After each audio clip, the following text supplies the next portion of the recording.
Ladies and gentlemen, it's time for episode 3. Welcome back, ladies and gents, to the AR Wrestling Podcast. Sit back, relax, and remember who you are. Good, let's get it. Let's get it. This week on Raw and Smackdown, we saw day 2 of the draft, and we saw some, basically just kind of like essentially like a precursor to Backlash, which I thought was cool. I don't know what we're going to see at Backlash just yet, but let's start it off with Drew McIntyre and Seth Rollins have both signed new contracts. They're both announced on X, and I mean, I'm excited to see that these two are back and they're with the company again. Oh yeah, I agree. Instead of them leaving and all. I mean, we all go figure that Rollins resigned, but McIntyre was up in the air after WrestleMania. Yeah, I mean, I'm a little disappointed they did announce that Drew re-signed with the company. I would have loved for them to have kept that a secret, like just not announced it and done the entire Summer of Drew storyline with Punk. But yeah, can't do that now. But I'm glad Drew re-signed. I think WWE is the right choice for him. Yeah, 100%. I don't think he's gonna go anywhere else. His fucking character is just too good. Yeah, and he needs the world title in Scotland. Agreed. But with that being said, let's head into draft day 2. We saw some fucking legends on Raw, dude. Oh yeah. The first round, we saw Imperium and Damage Control get picked for Raw, and Jade Cargill and Kevin Owens for SmackDown. Stephanie McMahon announced round 1. Round 2 was by Aisha Speed and Logan Paul. They had CM Punk, Braun Strowman for Raw, and the Pride, which would include Bobby Lashley, the Street Profits, and B-Fab. And hello, it's Tiffy time. And with that, can you hear me now? Yeah, my mic was cut. My headphones were cutting out. Sorry. I got you.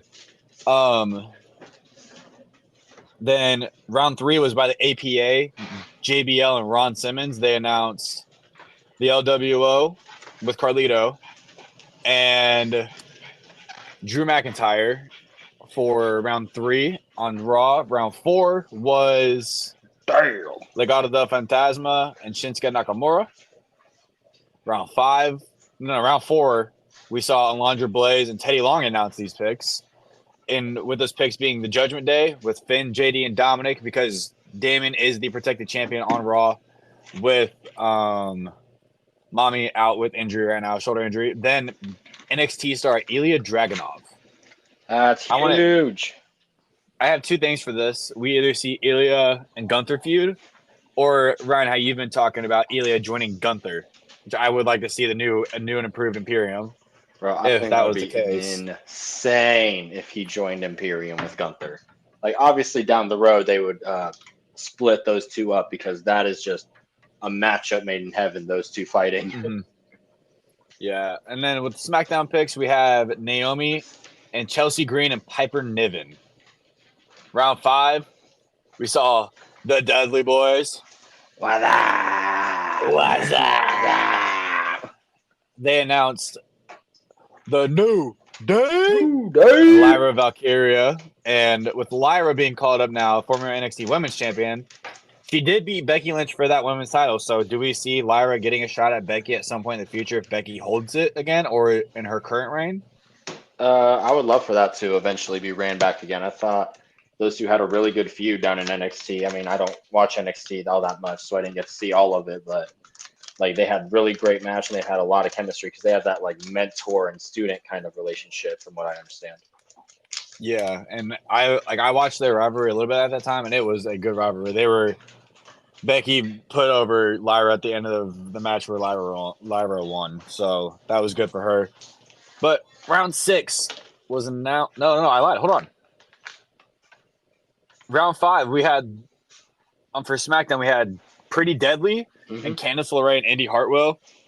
I like this whole shakeup with Indy Hartwell and Candice LeRae that they're on SmackDown now because it gives them something new and gives them something to step away from the Alpha Academy and Maxine Dupree and all that good jazz. But with that, I mean, I don't really see much right now with them. I mean, Nah. I can see. Oh, go ahead. No, I was just agreeing with you. If we see Bianca and Jade Cargill beat the Kabuki Warriors at Backlash, I do see Candice LeRae and Indy Hartwell being one of the first competitors. Same with Chelsea Green and Piper Niven, or we have Kaden Carter and Katana Chance, maybe. Yeah, I think that's a really good call.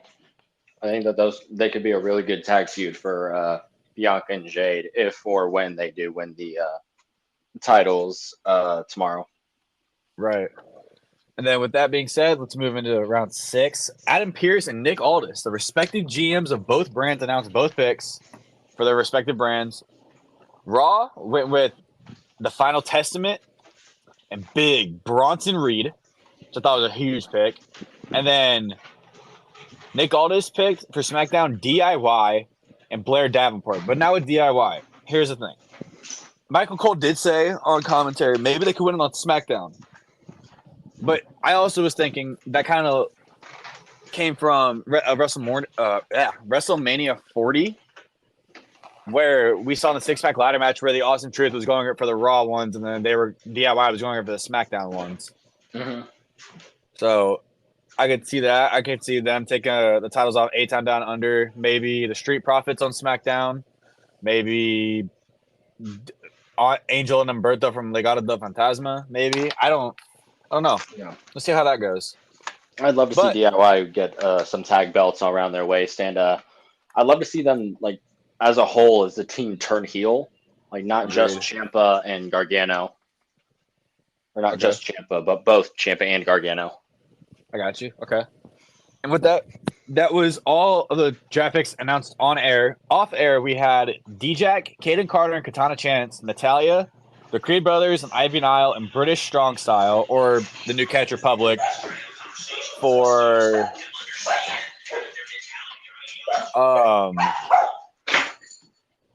there we go. For the picks off. But the one that really threw me off was Odyssey Jones. Odyssey Jones has been drafted twice in a row now, and we still have yet to see him. Yeah, that's confusing. I'm like, what the hell is up with him? But with that, SmackDown picked off air Apollo Crews, Giovanni Vinci, who was formerly with Imperium, but now is not, and Tegan Knox. But I like this whole thing with Tegan Knox because it does finally pull her away from Natalia. I mean, Natalia's been doing work in NXT with Lola Vice. Mm-hmm. And I forget who else it was, but Shayna Baszler's also been down there. So, I mean, I don't know if we necessarily see anything with Natalia in the future.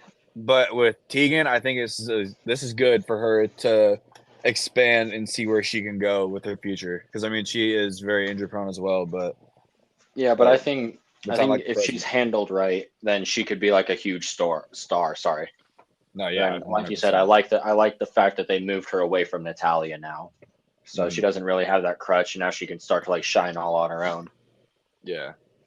And with that, let's head into segments and over the match card. We opened up Raw with a Becky Lynch promo who damn near immediately was interrupted by Liv Morgan saying that she's owed a title shot after what Liv did to Rhea. And Nia Jax comes out, flaunts her shit, and she wants one more match with one of them before she goes to SmackDown and these rosters lock in. And before she can finish, Liv accepted immediately. Which I thought was pretty interesting because that was kind of the precursor to their match later on in the night, which I'll get to. But after that, I mean, before I move on, do you have anything from that, Ryan, that you could add on? No, not too much to add on to that. I think it's just a good hype up for. They're just hyping up a match later on for Nia and Liv, giving Nia one more match on Raw. But I think at some point, Liv and Becky is the feud that we're going to be building to here. Yeah. With that being said, we moved into the round 1 draft picks.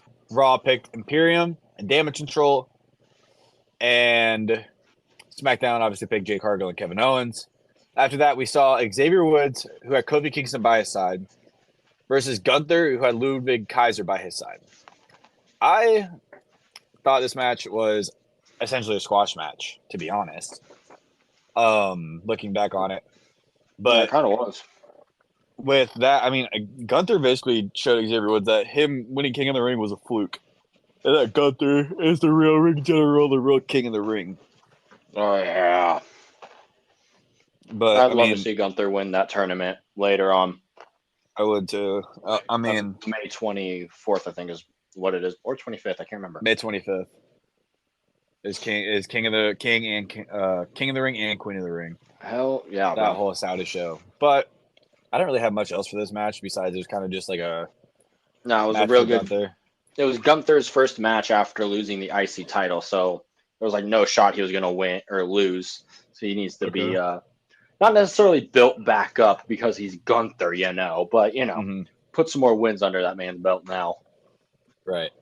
And then we moved into round 2 of the draft picks where we saw CM Punk and Braun Strowman get picked for Raw, which is a huge surprise to everyone. But I mean, Braun was in Kansas City all day, was spotted, so that was something interesting to see. Yeah. And then SmackDown again had the Pride, and it's Tiffy time. Tiffany Stratton, who has a match at Backlash on Saturday, which is actually when we're recording this. So yeah, he actually has a match tonight. But after that, I didn't really have much else. But then it was kind of nice because then we moved into a Logan Paul coming out on Raw and just talking mad shit about Jey Uso right before his match. And Jey comes out and basically wants to kick Logan's ass. The Judgment Day kind of walks out and jumps Jey, and we had none other than Super Bowl champion Patrick Mahomes in the building. So Logan went and grabbed Patrick Mahomes' Super Bowl rings, which I thought was pretty interesting. And Logan straight up just clocks the shit out of JD McDonough. It was just it was something funny to watch, something amazing. It was awesome. But, I mean, with that, we had, like I said, Braun Strowman was just picked. Braun comes out and saves Jey. And then he gets in the face of Patrick Mahomes, and Patrick Mahomes' lineman that he had behind him stand up. And Jay's like, dude, don't even worry about them. They're not worth it. Which I thought was really interesting. But, I mean, I think my prediction with Braun and being on the Wyatt 6, hopefully they come at Backlash because I think they're doing something similar again with Bray and how they did it at Extreme Rules. Mm-hmm. But I don't really have much else for that. Do you have anything to add on to that? Not too much. I want to ask you, I know that they just did the whole draft pick and all, and literally it just happened. But you think in the future, because WWE has been loose with the draft before, could we do a Logan Paul versus Jey Uso feud for the U.S. title? Maybe that's where Jey wins his single title.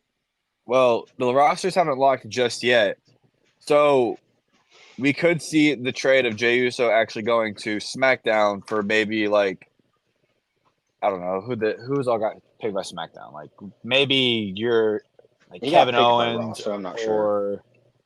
Or someone, just some big name. It has if they're doing Jey Uso, maybe bring over AJ Styles, bring back Andrade, maybe Orton, even pull Orton off of SmackDown, put him back on Raw, maybe. Right, maybe. So we'll see where that goes with that. I don't really know how they would do that, even if they didn't do that, because honestly, if that happened, I mean, Logan Paul's the protected champion on SmackDown, so it's kind of hard to do that. But I mean, again, like you said, they've been loose with this, so I wouldn't see it. I wouldn't. Yeah. No, wait, hold maybe on. something in a few months. Maybe not instantly now. I'm talking about maybe at a SummerSlam if Logan holds the title for that long, which I imagine he would. Yeah. And then in a few months they do Jey Uso jumped to SmackDown now. Woo, we did a trade a couple months after the draft, and now he's going after the US title against Logan Paul. Okay. That's interesting. Mm-hmm. I wonder if they'll keep it to a minimum. Try to keep it really strict to follow the whole draft thing. But I wish it would. That'd be interesting because if they're gonna do the draft, then enforce the draft. Don't enforce the draft 1 week and then be super loose with it the next. No, 100% agreed on that. Yeah. But with that being said, we move into a backstage segment with R-Truth and Chad Gable doing a 2-for-1. I think this was what this mainly was that there's Chad Gable wanted Akira Tozawa and Otis to beat the Awesome Truth for the titles that night, but they didn't. And then, as the Miz walks into the shot, R-Truth tells the Miz that he thinks that they're getting drafted to the NFL and that they can be on the Chiefs just with Patrick Mahomes. And Miz and Gable go, no, we're in the WWE draft, not the NFL draft. And he goes, oh, well, I gotta go find Pat. He basically was like, I think he said, I'm gonna go find Patrick Mahomes or something goofy like that. Just truth being truth. But Miz kind of stayed back with Gable and looked at him. He's like, really, dude? Are you really that fucking serious? Like, there's no reason for that. But, I mean, I think we see something with this Gable heel turn. Like, I think you mentioned on the last episode of basically having heel Gable and then having the Creed brothers join and making this heel stable, like the actual Alpha Academy that Chad Gable wanted, instead of this, lousy version of it that they have. Bro, Perk Gable, Perk Academy. That would be insane. I've seen something that Kurt Angle does want to manage Chad Gable. Yeah! I think that could be a thing. Bro, Perk Angle. Make the group. Make it. That would be awesome. It would be like a modern day Team Angle at that point. Yeah. With that being said, we moved into another backstage segment with none other than Booker T and Drew McIntyre. And Booker is basically doing King Booker. I think. And Booker basically is just trying to hold McIntyre accountable, just like Rollins, just like Punk, just like everybody else, just like Sheamus, trying to hold him accountable. But McIntyre's playing this hypocrite character, which plays into it just so much more better because he straight up looked at the legend and told him fuck off. Yeah, it was great. I think that added to his character so much more. I mean, I don't really have much else for that. It was just a quick little segment that we seen backstage with McIntyre going on his, his little rant because he's just being a hypocrite and he's still hung up on losing at WrestleMania and he just can't move on. I mean, he's like an angry ex-girlfriend. Right. The Punk said later. The Punker did say that later in the night. But, I mean,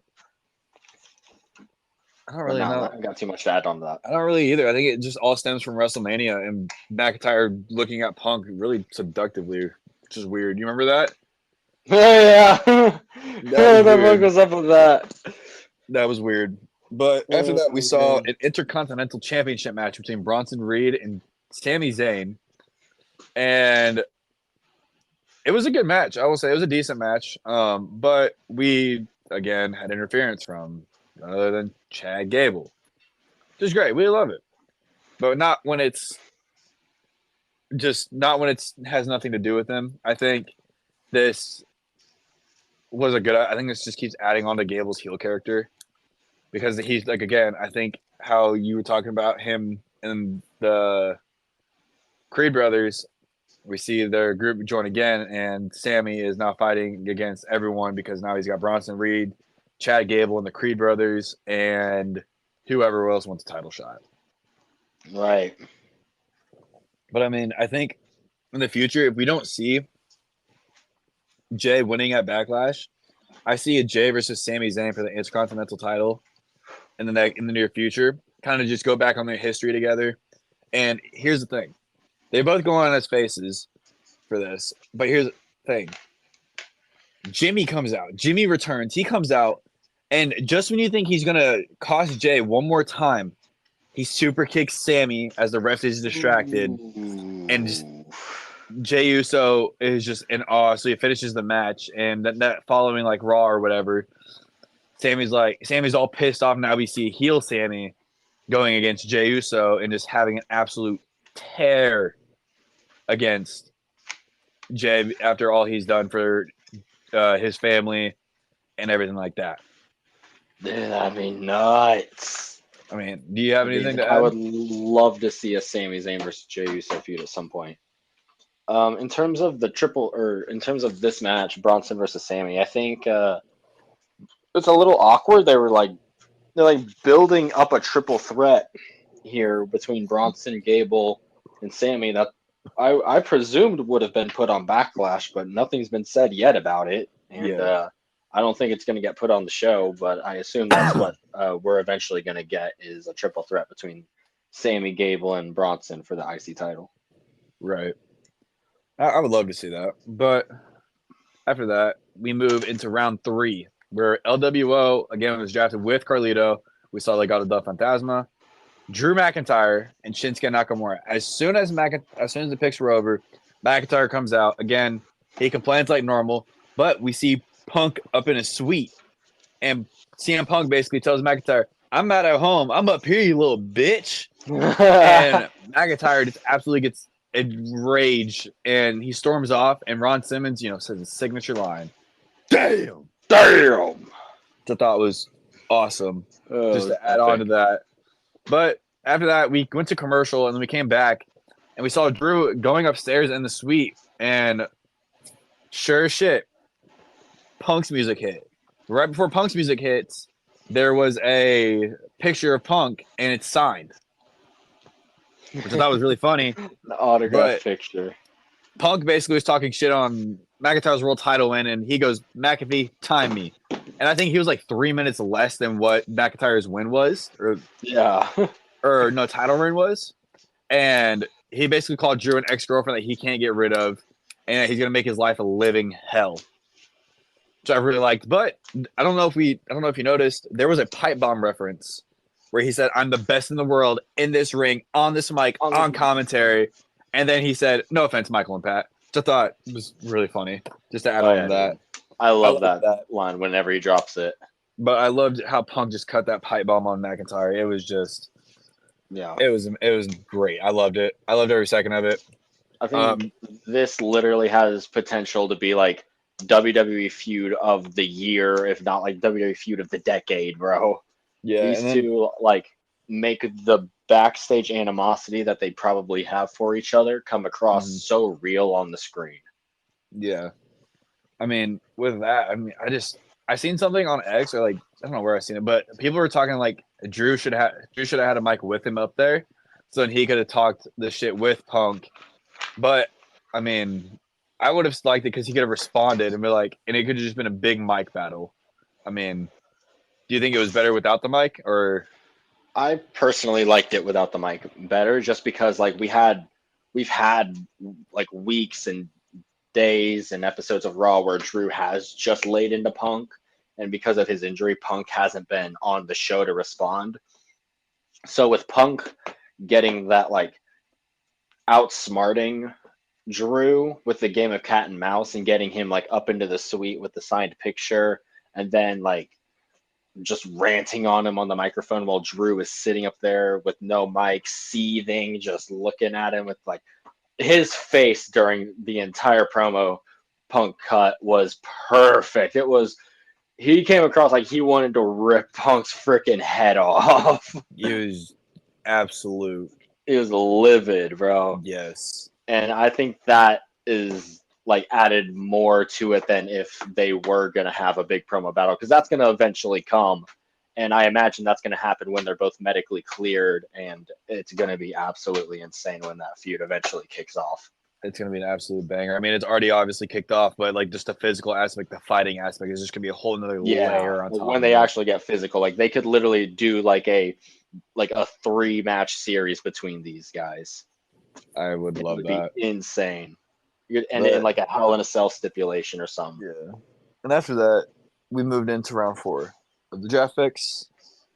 Raw had Judgment Day and Ilya, and SmackDown had Naomi and Chelsea Green and Piper Niven. And then we moved into a backstage segment with Chad Gable basically calling Maxine pathetic, slaps Otis, and threatens Otis and Tozawa if they don't win these titles, basically. And as soon as Gable gets done, Ivy and I was seen coming in the screen looking at Gable like, dude, what the hell is wrong with you?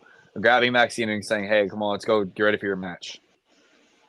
Which I think we're going to get ready to see this whole, like you're saying, Pert Gable stable.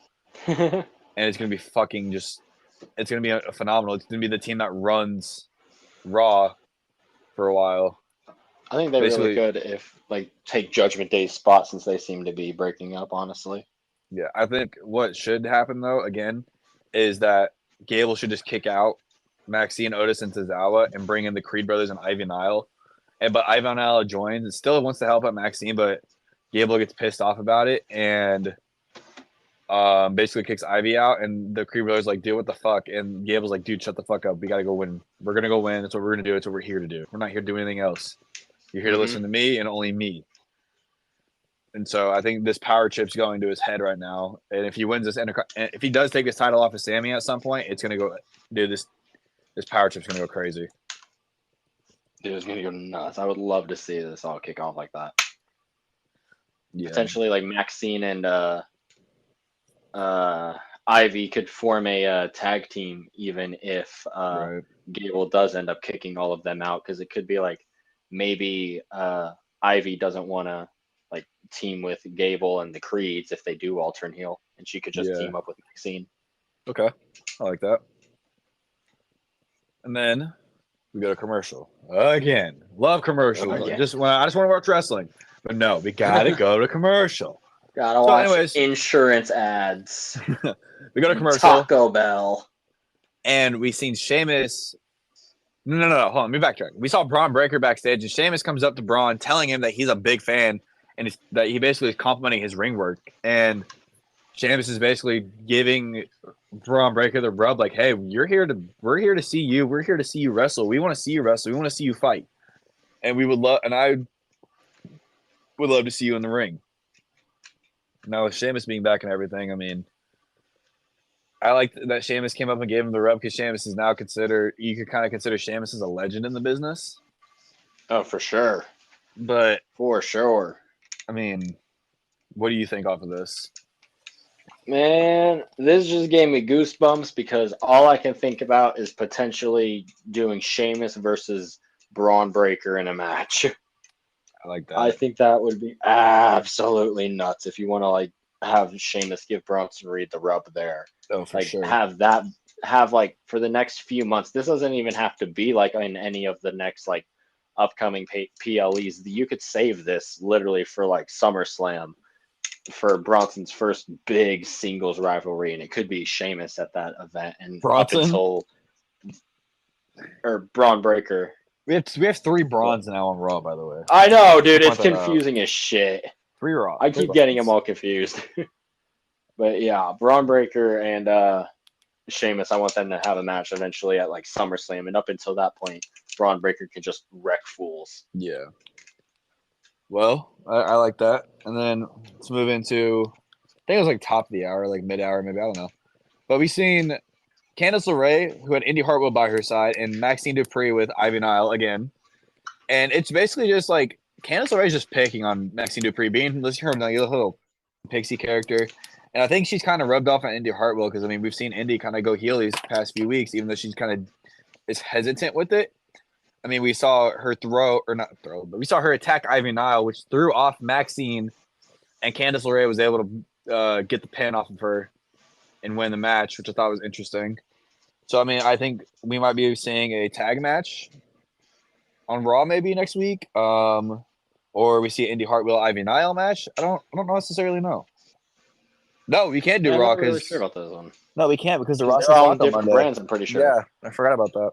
I even mentioned it. Yeah, that's great. So I think this was just a way just to hype up Candice LeRae and Indy by giving Candice a win over Maxine and establishing Indy as like a heel now before they do officially make that switch to SmackDown. Yeah. And I'm really excited because personally I'm a big fan of Candice LeRae. Indy Hartwell's cool too.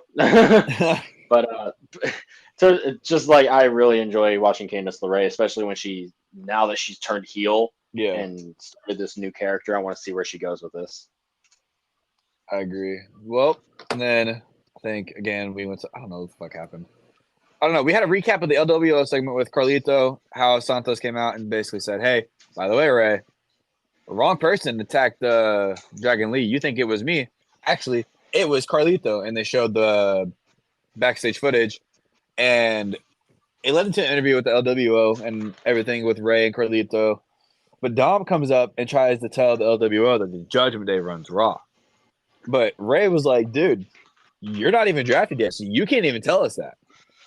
Which, sure as shit, I'm pretty sure just got literally just drafted or something like that. I don't know how that. I Yeah, don't know how I written it. like the next round afterwards, or like right after. It was around before, but I think this all was written in. I think we accidentally put round 4 before. Anyways, basically, Ray calls Dominic Dirty Sanchez, which was really funny. I found that hilarious. It was kind of like a humor Dirty joke for them. Sanchez. But yeah, it's kind of like a humor joke for like the Hispanic background. I mean, obviously they're all Hispanic. They're on the screen, but I really enjoyed Dominic going back at his dad and be like, haha, look who's here. And basically telling Frey that he's a POS still. Yeah. As much as I hated Dominic going after Ray, I'm now enjoying it even more. Because now it's the whole new thing it's a whole new thing now that they're on Raw, all of them.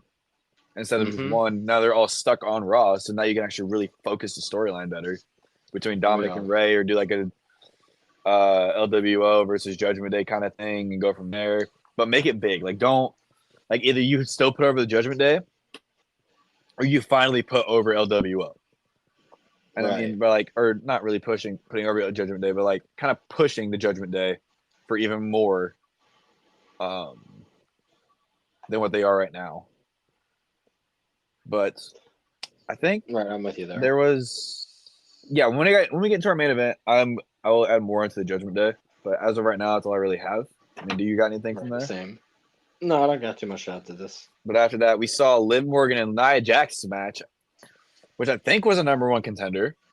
Ironically enough, we saw Tiffany Stratton front row behind commentary, but I think this more or less has to do with Tiffany Stratton and Nia Jax's relationship because they're kind of like buddies on the road whenever they can be. And that Nia Jax has helped her out a lot, basically, is what she said. But Pat McAfee goes, is she here to recruit or start something? Because of this whole thing she's been doing with Bayley and Naomi on SmackDown. But Naomi shows up and starts beating the shit out of Tiffany Stratton, which I found awesome. But it helped give Liv Morgan the win. But, with Tiffany being there, what you got to say. It's Tiffy time. It's Tiffy time. And basically, I think Tiffany's going to get the rub from someone. I mean, if we see like a women's intercontinental championship that Undertaker's pushed for, we can see it get put on her as her first singles title. Maybe she does get the world title. I mean, I don't know. We don't know until we watch Backlash. But yeah, bro, she's for sure a future world champion at some point. Like, undoubtedly, mega star potential right there. Because it's always Tiffy time. It's always Tiffy time. My pick, honestly, for Money in the Bank this year. For women's, that is. I got you. But Liv Morgan wins the match, like I said. And she's seen with Becky. And Becky basically gives her, like, hey, you earned your shit. You earned your shot. Now you got it. I mean, I don't know if we see this at Backlash because it's nothing announced yet. Or we see this somewhere else. I mean, or did we see this on a Raw, maybe? I don't know. Did we see this like Clash of their King going in the ring? I mean, I don't know. But I think it's going to be something that could potentially do on Raw. Or I think it would make more sense to do it at a pay-per-view. Yeah. To give Liv Morgan like a much bigger stage for when she gets that win over Becky. I think it'll be good too because this would really help catapult the Liv Morgan revenge tour too. But with that being said, we're moving to round 5. Raw and SmackDown make their picks. New Day and Lyra Valkyria go to Raw. SmackDown has Pretty Deadly and Candice LeRae and Indy Hartwell. Then we go to a backstage segment where Booker T congratulates Ilya because Booker T is on commentary down there, and if not, I think he's doing backstage work. And he basically is congratulating Ilya that he got drafted and that he's proud of him for everything he does. But we see Adam Pearce walk by, and Jackie Redmond just completely cuts Booker off and interviews Adam Pearce. And she asks him, like, how do you feel about this whole thing with Chelsea Green and Piper Niven? And he basically shat on Chelsea. had nothing else to say, but just absolutely shit on her. Which I thought was really interesting. I mean, yeah, he's happy to get them out of his hair, or he doesn't have hair, but you know. I do know that she's supposed to, or there's rumors that she might be down with her manager in NXT. I don't necessarily remember his name, but she might be packaged with him maybe. Or I would, even though he has signed with TNA, I would love to see Matt Cardona make his appearance in WWE. Yeah. I really would. Matt Cardona. That'd be epic, bro. I definitely agree. But as Matt Cardona was a former tag team champion, we moved into the World Tag Team Championship match with Awesome Truth versus the Alpha Academy. I don't really have much for this match. It all kind of stemmed from their backstage segment that I had that was up there earlier on the show. But we had the winner being Awesome Truth. Obviously, I think we all knew that Alpha Academy was not winning this match. I mean, especially with Awesome Truth just winning the titles at WrestleMania and getting the new titles like a week or two prior to this match. Yeah, I agree with you there. There was not too much for me to add on to this personally, but good win for Awesome Truth here, and I think it's just going to add on to Chad Gable getting more pissed off at Tozawa and Otis for losing. Right. Give him more reason to kick him out of Alpha Academy and rebuild it. I definitely agree with that. But we move in to another backstage segment because we just love backstage segments. Judgment Day, I was seeing in their dressing room, and Dominic's, kind of pissed that they fell around for, and Damien looks at Dominic, is like, dude, do you really think you deserved higher than round 4? Basically kind of hinting at how him, JD, and Finn have basically just have been doing really shitty these past few weeks after WrestleMania. And we see JD McDonough just absolutely beat the hell after that punch from... Looks like he had an alien growing on his face. Yeah, from Logan Paul. I mean, I didn't really have much else for that. I thought it was pretty interesting to see. I wonder if we see something at Backlash where JD maybe messes up Damian Priest as he's been doing these past couple weeks. But before we move into our main event with Judgment Day, we have round 6. Raw picked the Final Testament and Bronson Reed again, and SmackDown and picked DIY and Blair Davenport, which is congratulations to all the NXT stars who have came up. I think every single one of them will have some sort of impact in their respective divisions. But with that being said, we move into the main event of the night. A 6-man tag match between Jey Uso, Andrade, and Ricochet, our Speed Champion, versus the Judgment Day being Damian Priest, JD McDonough, and Finn Balor. Dominic is obviously injured, so he can't do much. But speaking of Dominic, I forgot to mention this. What the hell has he been doing with Liv Morgan backstage? Ooh, Mommy's going to be upset. Them in a closet together, coming out of a dressing room together. Mommy's going to be mad. Mommy's going to be a little upset. Mommy ain't going to be happy when she comes back. No, she will not. But with that being said, time for a ladder match. We suffer. Redo SummerSlam 2005. Custody of Dominic Mysterio. Liv versus Rhea. That would be do it. But with that match in the main event, we saw JD McDonough mess up the South of Heaven, which caused Damian to knock off Finn Balor from the apron, and Jey Uso and Damian ended up having a stare off at the end of the match. Maybe this is a precursor to see if Jay beats Damian at Backlash or not. It potentially could. It's also, I think, planting a lot of seeds for dissension in the Judgment Day for potentially like a Finn Balor Damian Priest feud down in the future. It's funny enough you say that because there was a picture with Finn actually looking up at Damian holding the title up while him and Jey Uso were having their stare off. Damn. But I mean, Give that's it to Finn. Right. That's what I'm saying. He deserves another. That is It's the been- real. You know what story needs to be finished? 8 Finn's. years? 8 years? Yes. Yeah. This is absolutely insane. Bro, that's the story that needs to be finished. Agreed.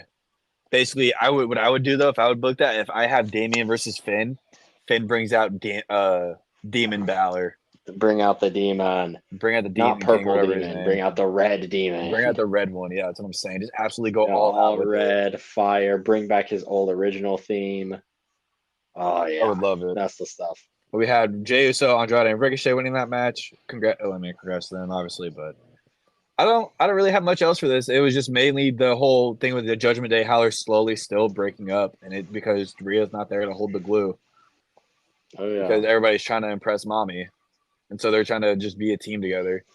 But with that, I happened to just be laying in bed the next night, pulled up YouTube, and turns out there was a teaser on NXT for Uncle Howdy.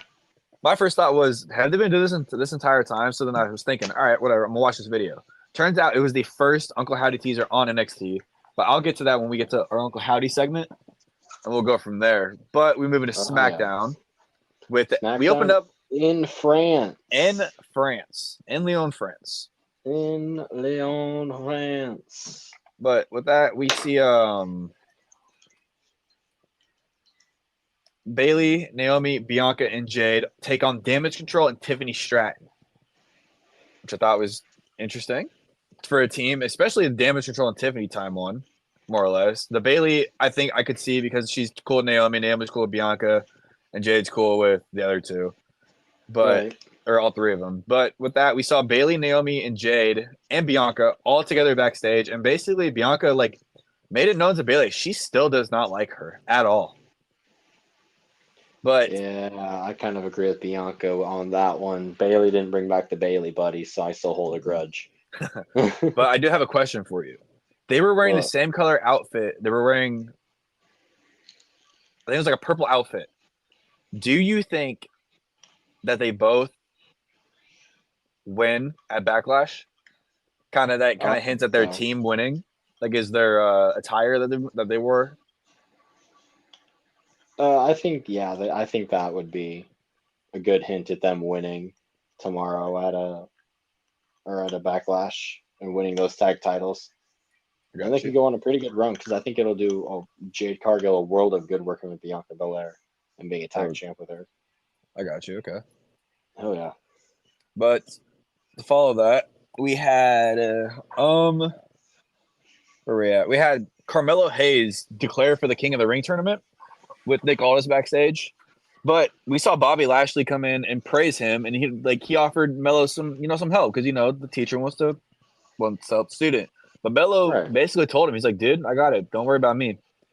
And I mean, right before Melo walked off, Bobby stops him. He goes, it's not about the shots you shoot, it's about making them count. Which I thought was pretty interesting because he kind of shit on him for losing against Cody the week prior. Right.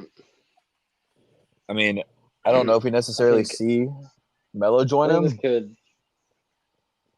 We saw him declare himself for the King of the Ring tournament. I think this could potentially build to like a maybe Bobby and Carmelo meet in the King of the Ring tournament in a match. Okay. And like you said, they dropped the bar of it's not about the shots you shoot, it's about making them count. So I think that's more of like a prelude, maybe not as like a spoiler or them kind of like trying to tell us that Melo might not win the tournament, but it's kind of their way of saying that watch his matches because he's about to like go crazy. I mean, he did have the nickname of him in NXT because Melo don't miss. Because He Melo's is him. him. But after that, we Melo had don't miss. British Strong Style versus AOP. There was absolutely no pop for this match. I had gotten on X prior and just saw absolutely no pop for AOP. And then I was like, you know what? I'm gonna watch the SmackDown taping just to see if there's any difference. No. If there was any noise for AOP on the stream for like us over here in the US, it was because it was piped in crowd noise. Yeah, no, not for AOP. They liked British Strong Style though. Oh yeah. British Strong Style absolutely showed out. I think they deserve a shot at the tag team titles at some point. They should be champions right now. God damn it. Them or the Street I Profits, love those honestly. two. Those are probably my two teams who I think would hold or who I would have hold the titles. Yeah, agreed. But after that, we went backstage with Nick Aldis and Paul Heyman. And Heyman requested that Orton and Owens back out of the Backlash match. And Aldis goes, request denied. Do we think this is a hint at Jacob Fatu joining them? Bro, I think so. I think that big old wrecking ball is about to show up in Leon and wreck these fools. Right. Like he is like an absolute force, and I think like, man, I'm excited to see him show up. But yeah, Right. I think this is like a big hint at him showing up. I think so as well. With that though, I think this is another thing that kind of pushes it as well. Um, Heyman goes, whatever happens to Orton and Owens is now on Aldis's conscience, not on Heyman's conscience. So I think there's something there with that. I do think we see something next week on SmackDown with Paul Heyman and Nick Aldis. But, I mean, Heyman has said, or Aldis did bring up that all communication must go through Heyman. And Heyman dropped the line of, I haven't spoken to Roman since WrestleMania, and he instantly regretted it. And Aldis goes, what did you just say? He looks at him, he goes, so you got to understand, I cannot subject Roman to the chaos in the bloodline right now. Basically, Paul is protecting Roman, I think. Oh, yeah, dude. I think that lines up really good with Paul's character. With, like, throughout this whole tribal chief thing, that is kind of the role that he's played. Is not only has he been, like, Roman's guiding hand, his, like, wise man, his manager, and all that, but he's also been, like, his protector in a weird sort of way. Because, like, in the build-up for WrestleMania 38, I believe, when Roman was about to fight Brock Lesnar, Heyman goes, I'm not protecting Brock Lesnar from you. I'm protecting you from Brock Lesnar. And I think that is kind of a cool, like, story beat that they've kept consistent throughout Paul and Roman's involvement in the story, in the bloodline story of Paul wanting to protect Roman from this kind of stuff. Right. But, like, at the same time, respecting the fact that Roman is the fucking man. He is our tribal chief. Acknowledge him. Acknowledge Roman. But we do, I mean, again, we have Solo Sikoa now as our tribal chief as well, which I think is really weird. But I think this kind of can lead into a thing of like a Survivor Series match, or like just some like big PLE match where we see like a OG bloodline versus the new bloodline. Like you have Roman Reigns and the Usos versus Solo, Tama Tonga, and maybe Jacob if he debuts at Backlash. I don't know. I haven't really figured that part out yet. Oh yeah, I think you're exactly on it right there with a whole bloodline civil war eventually coming into the works when Roman makes his comeback and the Usos eventually reunite. Yeah. But that kind of that moved us right into our next segment with the RKO show. First ever segment in Lyon, France. The entire crowd, Orton comes out, very first person, the entire crowd sang his song, and just he was absolutely in awe of it. And when I tell you I was in awe as well, it was just absolutely insane. I was so ecstatic about it. I was so happy. The crowd in France was phenomenal. I'm excited to see what happens with them at Backlash. But then we see Kevin Owens come out, and Kevin was like, hey, man, I got a phone call. Ignored it. Got another one. Kind of just went like, Paul Heyman asked to be a guest because he had something important to say. Mm-hmm. And Paul comes out, and the same exact thing that happened to Orton happens to Paul Heyman. When he goes, ladies and gentlemen, my name is Paul Heyman. Before he could even finish his own name, he stepped back and was just like, wow. Like he was all happy, go lucky about it. But Randy or Owens is like, dude, you just can't RKO him right away. Randy goes, I'm not a right away. I'm normally an out of nowhere kind of guy, which I absolutely found hilarious. But we also were hearing "We Want Aldis" chants, and Paul basically like made it clear, like, hey, I'm letting you know these rules are different. I may be in charge, but I do not have any control of what happens.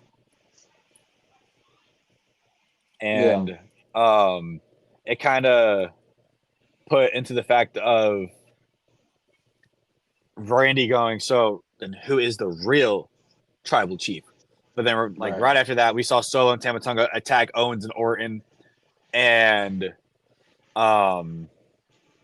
we kind of just saw that brawl happen, and it ended up there was, they all went backstage, whatever. Moved us into our next segment, who is a former manager of the Maximum Male Models, Max Dupree. Just kidding. Whose game is it? What everybody's saying? Oh, no. Yeah. He faced Angel from Legado del Fantasma And I found something pretty interesting during Angel's entrance. We saw the next Uncle Howdy QR code, which again I'll get into when we get to that part. But after the match, LA Knight declared for the King of the Ring, and Santos was like, "Oh, not just you. I'm also declaring for King of the Ring." So now we have like 4 or 5 people declare for the men's King of the Ring, which I think is great. Yeah. But then, I mean, like I said, with the whole thing with Legado del Fantasma earlier about the Rey Mysterio and Carlito, we see Carlito getting attacked by Dragon Lee, and Rey has to pull off Dragon Lee because how pissed Dragon Lee is. Yeah. Like, what the fuck, Ray? I mean, I would have loved to see them get fight. Let him get his licks in. That's what Let I'm him saying. get his licks in. Let him get the licks. But I mean, with Ray being a former tag champion, we move into the tag team championship match. The Street Profits versus A-Town Down Under. They cut a couple promos earlier in the night. Basically, A-Town Down Under was like, "You don't want the smoke." Street Profits were like, "Yes, we want the smoke." I think we see Street Profits take these titles off A-Town Down Under very soon.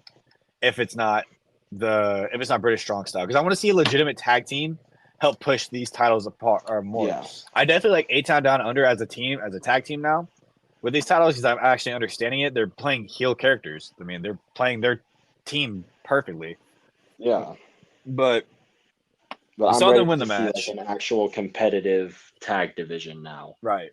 Yeah, we Like, saw they them win have the some match. phenomenal teams. Oh, 100%. They also have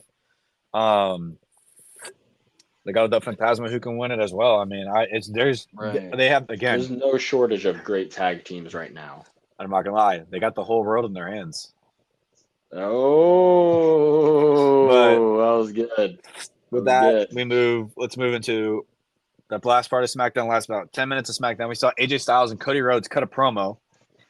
AJ was basically kind of just dogging on Cody. He goes, "I may be still older than you, but I'm still in my prime." And he goes, "You couldn't handle it if you know what I mean," which he kind of did that Stardust reference. And the last thing he kind of pointed out that was like majorly like there was, "I'll remind you and everyone else that I'm phenomenal." So, I mean, I'm not going to say this, but I think there's a potentiality we could maybe, little to none, but maybe see AJ take this title off of Cody. I don't see it happening. I want Cody to win at Backlash. Let's go, Cody. But yeah, Cody also was like, "Now that's too sweet." After he had said something and tried to do AJ, or no, Cody tried to raise too sweet. AJ wouldn't do it. So AJ was like, "All right, I'll do it." And then he tricked Cody and smacked him. But I mean, I think this match is going to be phenomenal. I think these two will have good chemistry maybe in the ring. I'm super excited for this match. This is going to be an absolute banger. I mean, you're coming down to watch Backlash, so I'm excited for that. Oh yeah, bro. But after, like, right before SmackDown ended, we saw a similar, I want to say like exact damn near like mirror. Oh, Cody Rhodes and Rock, but we saw a similar backstage segment with Randy Orton and Kevin Owens fighting the Bloodline. And right before the camera cut, we saw Randy Orton hit Solo Sikoa with a steel chair. I like the ending of SmackDown a lot. I loved it. But I think I don't really know what else I have for that. Do you have anything for that? So with this ending to SmackDown with Randy and KO fighting Solo and Tama randomly like backstage like this, do you think that maybe tomorrow or in Backlash, we could see like Nick Aldis, maybe Adam Pearce, somebody come out and declare it as a street fight before the match even gets started? I mean, because of this backstage segment and stuff, like they'll announce it on social medias, or they'll announce it like as they're making or after they make the entrances and are all standing across from each other in the ring. Yeah, possibly. I mean, I don't know. I think it's just because I think that like doing a street fight no DQ rule thing would be an awesome way to debut Jacob Fatu, where like he could literally roll into the ring, or just like he doesn't even have to be like a sneaky debut. He could literally just like explode into the ring, demolish Randy and Kevin Owens, put them both through tables, and end it like that. I like that. Like I think this could be a really cool way to debut Jacob Fatu if they do end up making this a stipulation tag match. I would like to see that. If it happened, I would be awesome, because it would just basically add into it would play into more like the Bloodline rules thing that we've been seeing constantly with these people, not with these people, but like Right. WWE. But with that, I mean, I think that's all I had for SmackDown. I mean, I'm with you there in terms of SmackDown. I don't got nothing else to add. but like I said, with the SmackDown on and the LA Knight versus Angel match, we had Uncle Howdy QR code. So we're gonna move into our Uncle Howdy segment now. I'm gonna start with the members. So here's my thing. Mm-hmm. I don't think Braun Strowman's gonna be a member now because that's how they did. This is how they debuted him. So I think we still see Uncle Howdy, Alexa Bliss, Eric Rowan, Nikki Cross, and I'm between Joe Gacy, Dexter Lumis, and Matt Hardy. Between those three being one of the finals, being in the new White 5, White 6, whatever we want to see. Joe Gacy does post where I on X, like I said last episode, I believe. But with Raw's URL ending, it was Eleftheria. And what that means is in Greek, it is liberty or freedom. Okay, now let's hold on to that thought. Liberty or freedom, okay? But they had it on the video. We saw the doors open, and what everybody's thinking is the Wyatt compound. The door does get opened, and the video cuts to, do you want to meet him and drown in his glory? And then we saw, I think it was the doors open or something was flashed across the screen, and it was just a bunch of words or whatever, right? So let's move in to SmackDown, or not SmackDown, NXT. Like I had mentioned, NXT, we saw a QR code. It's Kintsugi, Kintsugi. I don't know if that's how you pronounce it, but it is the art of fixing Japanese pottery. Well, here's the thing. In the video, we saw they were broken. I didn't fix them. I accepted them. And then they opened the door, was seen all around the screen. But if you paid very close attention to the bottom, there was "We Can Be Family," which I thought was really interesting. Again, we see the White 6, or the new White 5, whatever it may be. But with that, there was also how we usually see the words where we copy, or we don't copy, but we can hold it down and then we see the highlight and we try to figure out what the word is.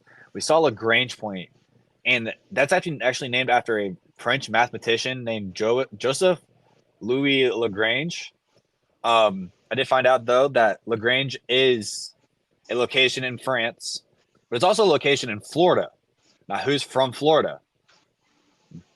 Bray Wyatt and Bo Dallas. They're from Brooksville. And with that, like I said, let's go back to Eleftheria, liberty or freedom. We saw Statue of Liberty in the video, and it's like, give me your tired, your poor, your huddled masses yearning to breathe free. That is on the Statue of Liberty, on the plaque. Here's the thing. Where did we get the Statue of Liberty from? We got it from the French. That's what I'm saying. So I think we can see it in France. I think we see something there. But moving into SmackDown now, the URL ending was 404. Now, usually we know that as a 404 error code, but this was actually a promo video for Backlash. And what I found really interesting about it was that the promo video for Backlash was kind of glitched out, like it was, or like Extreme Rules was for, I think it was Extreme Rules for White Rabbit. I don't know. Don't quote me on that. But we saw on there, it was, he opened his arms. Our pain became his. We were reborn because we believed. Now, the title of the video, Ryan, was All You Have to Do. Okay? Now, who used to say that? All you have to do, and then it's like two other words. Believe. We saw that.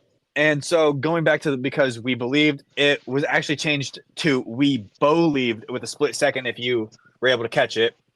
But going back to our pain became his. Actually, hold on. The we believed, I think this confirms we see Uncle Howdy or Bo as Uncle Howdy, but going to our pain became his. There was an idea thrown out that this could have something to do with Bray's death and all the characters are now lost. Instead, now Uncle Howdy is trying to lead them. And Uncle Howdy has actually understood their pain, and now he's taking them in as his. Right.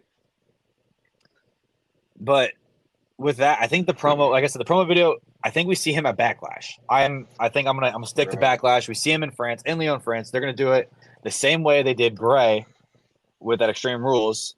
But I do want to point out one more thing before I make final predictions. Wyatt Rabbit was never seen on NXT, okay? And NXT Mhm. had Nightbird. Now, these are my final predictions for the Wyatt Six. I have Uncle Howdy because of We Believed and all you have to do for the title. Alexa Bliss because she set the return soon off of maternity leave, and the Veiled Nun having I'm Nobody in the forehead. Dexter Loomis, as far as it sounds dumb, but as far as that, I just see him being a Florida man, but he's also, like I said, so is Bray Wyatt and Bo Dallas. And then Mhm. I mean, it makes sense. Nikki Cross, I see in there as well because she's in her trance. I mean, I those trances that we've seen and all just before Royal Rumble and at the Royal Rumble was pretty interesting. But it's also because Right. of Chris Najama. Chris Najama is in Slovenian again is Cross Cave. And I think this is one of the members. But the final two that I have are Eric Rowan, who signed with WWE on Wednesday, May 1st, and the skulls in Chris Najama, the Slovenian cave. There's skulls on display, and they're very similar to Eric Rowan and Luke Harper's Bludgeon Brothers. Um, Their skulls. like their masks that they wore or whatever it was. Yeah. Yeah. But my final prediction is if they do not preserve this spot or reserve this spot for Bray, I think it's Joe Gacy because of the silhouette and the video from NXT. An NXT star is supposed to be called up very, very soon. And the way Joe Gacy's character is he basically plays a psychotic ass dude. Like he's a psycho. He's basically like a modern day Mick Foley, but more psycho. But it's obviously like it's weird how they have him playing it. But this is where I'm making my final predictions. He's appearing at Backlash because all the NXT teasers point to Leon France. I'm holding that. I think we see him. I think Uncle Howdy comes back the way they did Bray. And what they do is they have all of the Wyatt Six family members in the crowd, very similar to how they did the Firefly Funhouse. And we just see Uncle Howdy come out and just stand there. Like they do everything just like Bray. I mean, I would love to see it. I don't really know how much else. I mean, Bro. what do you got? It would be insane to have like the show close with like Cody Rhodes standing in the middle of the ring, Right. holding the title up in the air. Like this doesn't even need to necessarily be like the first feud they do, but like the way you get the most eyes on this debut would be to do it while Cody Rhodes is in the ring. And Mm-hmm. so have him like hold up the belt, have like the fake copyright uh, symbol show up in the bottom corner. Then all of a sudden the Nightbird music starts playing. And then like exactly like you said, the members show up in the crowd, just like the Fireflies Funhouse characters did when Bray debuted. And then Uncle Howdy slowly walks out onto the entrance ramp. And then that's how Backlash closes out. Dude, that'd be insane. Agreed. I do want to say though that this is kind of it's what it's supposed to be. It's supposed to be a tribute to Bray, but it's also what it really needs to be. It needs to be its own thing, and it's not just a Agreed. full thing that's attributed to Bray. Yeah, it But needs to stand on its own 2 feet. Like it needs to pay homage to Bray, I feel like. yes, But like, it doesn't that doesn't need to be its entire purpose. no. I think also if they don't do a Wyatt Six, we see a Wyatt Five, and Dexter Loomis is not a part of this Wyatt family. And my first predictions for that is that the Wyatt family goes after Braun Strowman, and because, like I said earlier in this episode, as soon as I opened it, remember who you are. Well, before Bray had disappeared off camera, before his unexpected death, he or Nick or Alexa Bliss and Braun Strowman were their normal selves. They weren't under Wyatt's control. So I think we see Alexa Bliss come back. I think we see Lilith, the doll, come back as well. I think we also see Braun Strowman come back as the Black Sheep after he gets attacked, and is basically what it is that he is brainwashed to going back.